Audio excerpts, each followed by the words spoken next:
tanana ny soratana afatra fisainana iainana fiainana manoloana ny fiarahamonina vanina mivelatra raha samy olona marina mahay mandefitra amin'izay fifanarahana sy arahany tsirairay dia ny hatsaran'ny hafetsena no mandavo ny fahaiza-manao lafatra loatra raha natao kanto misoratra karesy izy ry lahatra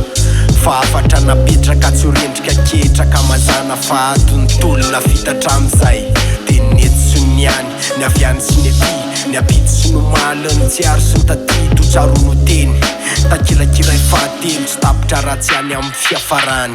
zay mbola paraingo faingo aingo ny tontolo tsisy fitaka fainty tosamaritana tsara fanafitolomana ho an'ny soatoaviny rehetra mpiarabelona sy ny firaisakina tsy misy fetra tsy misy fetra otrony loharano tsy ritsa dia atraiza amin'ny fetra ny farany natao teny natao tanana ny soratana afatra fisainana natao teny natao tanana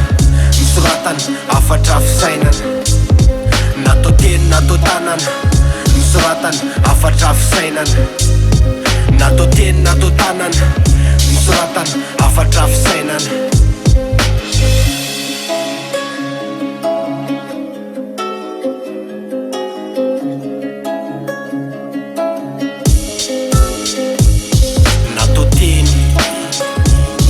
natao tanana